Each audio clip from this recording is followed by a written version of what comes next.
talking. So in terms of retrieval, you know, I admit I do get swept up with trends, or I used to at least. But I do think that it just makes sense that if you want kids to remember stuff, you have to ask them to remember it. And so, you know, we have talked a bit in the past about how we get kids to remember stuff and retrieve stuff, and the act of remembering it to help them rather than to test them, although obviously you can do both. So I was just wondering what people are doing. I know, Yusuf, you do quite a lot. This is part of your very, you know, you have quite a standard lesson structure, don't you, that you use, and this is a big part of that.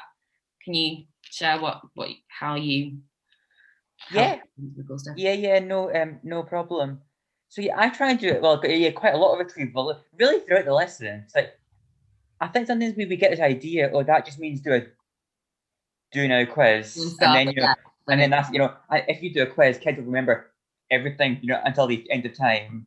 But yeah, I mean, I obviously you always start with quizzes on retrieval, and then I think someone mentioned in the comments that I really like using things like retrieval roulette or carousel, which I use for my homework. So for example, my homework every week is the same. It's about 40 questions where just kids have to retrieve content throughout the entire year or 2 years they've been teaching. So they randomly do 5 questions per topic over the last 12 months. So for me, like, I'll do it in my homework, and I'll do it as a starter.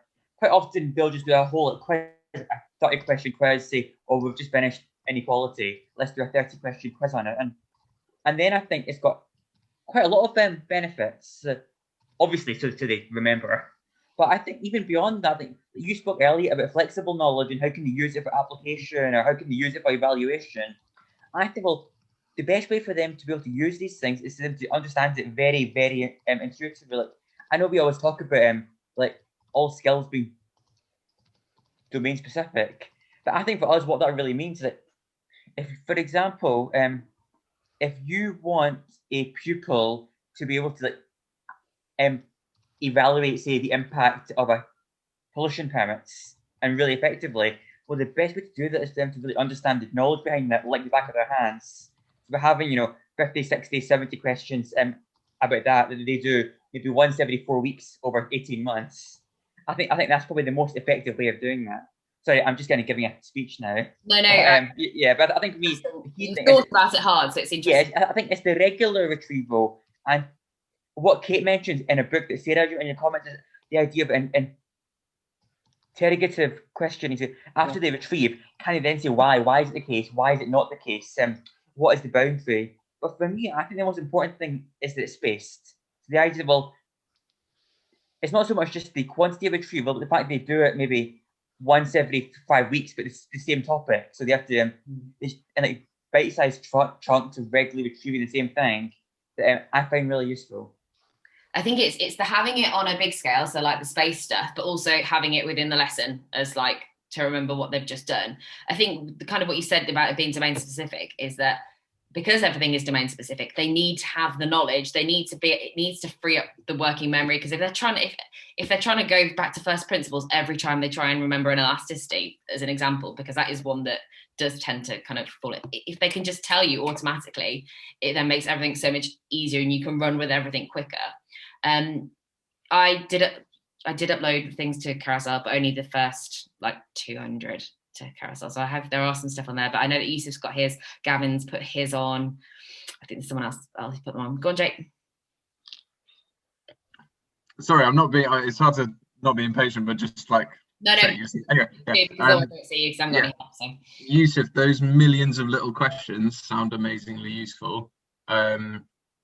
Yeah, as a new teacher, if they're going to spare, that'd be amazing. Also, just what do you guys think of diagnostic questions? It's something I use as a maths teacher and find really, really helpful. And, you know, if we, for example, could be, you know, that to me, you might have different priorities, but to me, that could be like a really useful thing of our time. I know there are some economics questions on diagnostic questions, but if there was a really good bank of stuff on there that was economics related, we could get so much out of it. If there was like 20 at the start of every lesson or something, or like they do it on a quick ABCD quiz, and you collect it in or something? I think so. The thing with diagnostic questions in economics is that we use a lot of multiple choice questions, but they aren't always diagnostic in nature. So it's the difference between a diagnostic question and a multiple choice question is that in a diagnostic question, each answer will tell you what specific misconception they have, and obviously they are really, really difficult to think of. But they're very, very valuable once you've got them. So certainly, if I don't mind trying to write some. I think I'll try and get everything on Carousel first. I've also got the original Carousels, the Adam Boxer retrieval roulette. I have got that as well, which I will post this week because it does have answers on it now. The thing that worries me about retrieval is that it very quickly becomes a kind of short fact answer, kind of, the right answer or wrong answer. And in lots of cases that is really, really helpful. But as Yusuf said, actually, it isn't just that. And it's very difficult to reduce. It's very easy to reduce retrieval to, do you know stuff? Can you repeat back an answer to what, can you recall a perfectly worded answer? When actually there's a lot of, how much, this is one of the questions I was going to ask, is how much of the short answer there is a correct answer sort of questions you do versus the kind of more elaborative, write down everything you know about, I don't know, externalities or whatever. How much do you do on a balance between the two? Anyone that deliberately does the latter?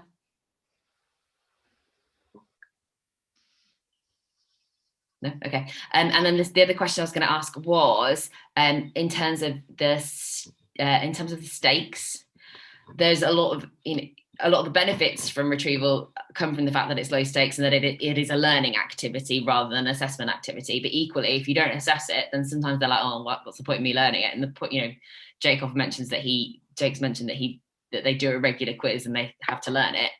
So if it's low stakes, it helps them to learn it better, but they've got they've got very little incentive to revise it versus if they do one versus the other. Has anyone got any solution or answers or preferences in that? No, it's just a difficult one. Yusuf, do you record their scores? Not in class, no. Because as you say, I think it's easier if it's low stakes. And for the homework, I'll do it automatically, so they'll see their scores, and so will I. But I never really cared about their scores. All I really cared about is what parts did they get wrong, because the other parts I might address misconceptions. So I find that much more interesting. Okay, so for example, I did one with my year 13s, and they really just last week, for example, and one thing I noticed, they really don't understand what Say's law is all about. So okay, I've clearly got to reteach that a bit, and then we need to explain that. I find those kind of things to make it more formative is much more useful than the score itself. And I don't really feel there is that problem for me anyway, of kids not taking it seriously or not engaging in it because they don't get graded on it. I find that the more they do, the kids quite like the fact that they're getting better at it and they're remembering more. So I've not really had that issue personally. I think it probably helps that they're on Carousel in that you can set something for them to do and they can do it. Whereas if you tell kids learn these 10 definitions, then there isn't it's kind of the proof versus the, it's the accountability, isn't it? So the Carousel is the accountability. I think the issue is you don't necessarily want to get their scores to know something intrinsic about them. It's more to kind of give them the account, the kick up the bum so that they do actually learn it. Whereas if they're learning it if the activity is recorded itself, then I suppose you don't need that.